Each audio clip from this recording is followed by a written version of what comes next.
Hi guys, thanks for tuning in today on my quick review on the 2023 model Honda CB125F.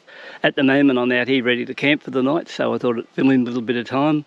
I'll just do a quick review on this, and I've had this bike now roughly closing on 3 weeks to a month. Put up about 200 kilometres I noticed on the way out here. So 200 k's on the clock, 1 month of ownership, rated under various conditions at the moment.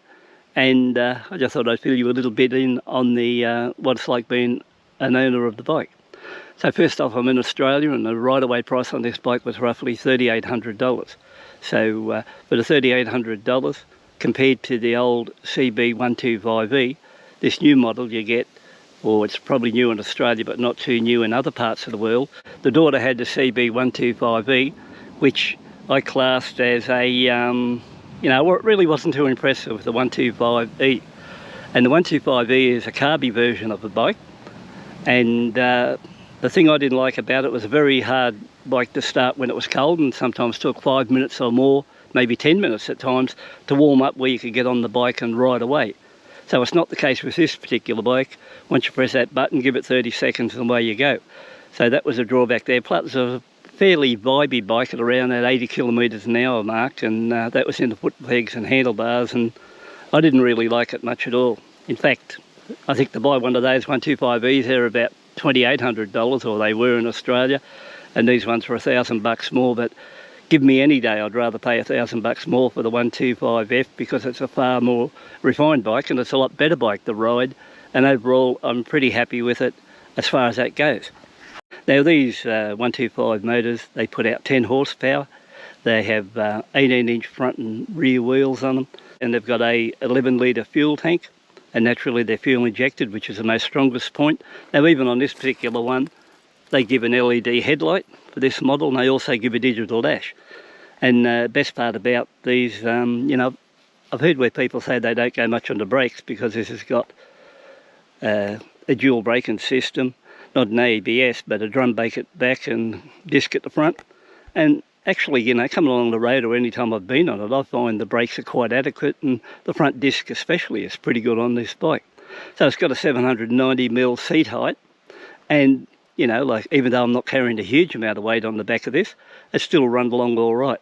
Now, these 2023 models are known as supposedly really good fuel economy, a Euro 5 motor in them. And have you noticed here, they've got no starter motor? So for some reason, it gets its source of power off the alternator. As far as the back goes, it's got a chain guard on it, which might be a big benefit to some people.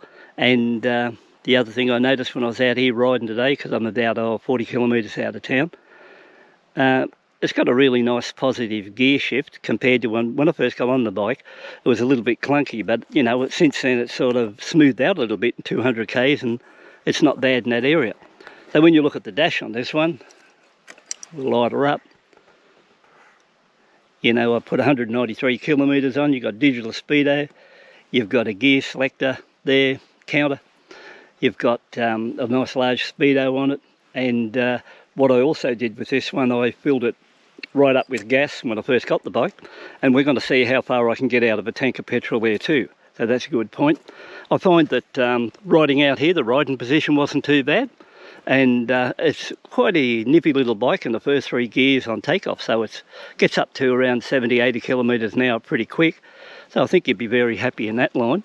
So it handles that side really well, because you'd think it'd be a bit sluggish. But, you know, like over the years I've had quite a few bikes, and I'd put this well ahead of quite a lot of the bikes I've been on, which I don't think are worth really talking about.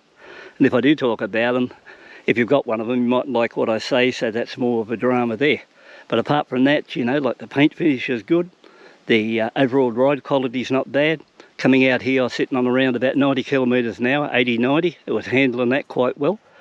Yeah, so the best thing about this bike compared to the other 125s, it's actually got an oil filter here, and where you can actually undo the 3 bolts there when you do an oil change and put in a new filter. So that's a bit of a goodie there. I think this motor could have been, I'm not sure, but it may have has something to do with the same motor in the new Honda Grom, because I bought the daughter a Honda Grom, and it too has a fuel filter for the first time, and I reckon it's a plus. Now if you ask how would this go compared to a 125 trail bike, or the old postie style bike. I had a couple of those, and I actually think this would beat it, like in power-wise. It would beat it on cruise, definitely for sure. It's a lot spirited bike to ride and picks up a lot quicker. So, you know, looking at it that way, it'd be ahead of it that way. And in Australia, if you look at it, it's almost $4,500 cheaper than one of those too. So it's a plus there. Now the riding position isn't too bad, and it pulls me along all right because I'm about 85 kilos, 5'9", and you know, I had no trouble cruising along with that 80 or 90, and I'm only running it in, and I'm not really being hard on it. I would say 100 kilometres now would be flat chat on it when the time comes and you can give it the beans. And you know, I wouldn't say it's a really good hill puller, but you know, you are only dealing with 10 horsepower, so you can only work with what you've got. And you know, as far as that goes, you know, I think it's pretty adequate for what you got, and either that, I wouldn't bother riding out here and seeing how things go that way. So another thing, who's it really for? Well, I would say this bike would be good for, you know, somebody. If a learner gets hold of this bike, they're probably not going to keep it that long, and they're going to wait till they get their full licence or something to that effect and jump onto something bigger. But I've got bigger bikes, so it doesn't really matter in that line. But if you were after a nice little commuter to run around and you said, which one will I buy? Will I buy a CB125F for $1,000 cheaper? I would say to you straight away, don't waste your money on the E. You'll be disappointed in some ways, and this bike here is the way to go, because fuel injection in 2023 is the way to go, not carby bikes. Those carby bikes are always trouble. So if you take that into account, you know, and you're after a good little runner, it's a little bit vibey in the bars and in the pegs, but it's not as vibey as the previous 125E version, because they were real shakers. I remember when I went for riding the daughter's CB125E, I only rode it about half a kilometre, and that was enough for me. I wanted to get off it. With this one, you know, it's got a little bit of vibe there, but it's miles, so nothing to worry about. Haven't been out there at night time to try it out, so that's one thing. But I did notice on the way out to Speedo, nice and easy to read, you know, good instrumentation there. Riding position, like I said earlier, is not bad. The brakes, nothing wrong with the brakes either. And where in the beginning I got on this bike, it was a bit clunky in the gears. I think now at 200 kilometres it's starting to sort itself out. So overall I think it's a pretty good looking little bike for the money involved here, 3,800. So, you know, as far as that goes, who would have thought I would have wasted my time coming out in one of these and decided I was going to camp overnight and just see what the experience was like. But the fact is, so far the experience has been that good that I've got no regrets on that side whatsoever. The mirrors aren't too bad to look out either as you're cruising along, except the elbows, you know, the shoulder gets in the way a little bit, but, you know, I've been on a lot worse bikes where you can't see actually nothing, so you can see something out of it. It's a great little starter. I might start it over here. It's really quiet, so you turn her on, go through its cycle, press a button, and that's how quiet it is when you kick it over. So, you know, overall, I'm fairly happy with the package, and I think I'll give this a workout long term. I've found it also that I had it on the dirt road and long tracks, and it runs on the dirt roads and tracks pretty good there too. So the suspension, if you ride to conditions, the suspension on dirt isn't too bad, enough to get you through wherever you want to. It'll go through on the dirt as good as what a CT125 trail will go.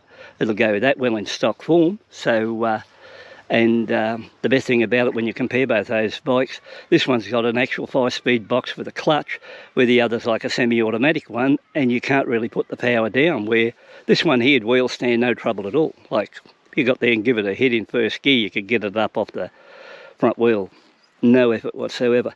So apart from that, you know, I think overall, for what it cost, I'm pretty happy, and I'm, you know, like, I'm on a sort of a budget camp on my first one out, and the that side of it, you know, there's just so much I could cart along with me when I came out here today. And I got my minimum basic tent, sleeping bag, the other ground sheet, and I got the food and a few other little necessities what I'll need, and all I've got to do is find a nice little spot here to camp. And you know, you might want to come back and see the camp.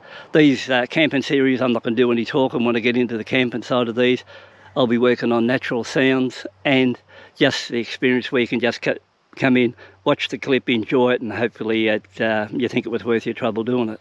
So You know, but once again, we'll go back to this bike. Look how nice and tidy it is. Paintwork's good.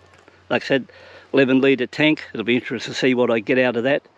So overall, I'm very happy with how things are going. So once again, thanks for tuning in, taking a look, and I will catch up with you on the next clip, and that'll be the one what I'll put up my overnight camp here after I get into it, set the camp up, throw a few photos around here, and see how it goes. But all I can hear at the moment is a few birds down in the creek and crows in the background. So apart from that, once again, thanks for tuning in, taking a look.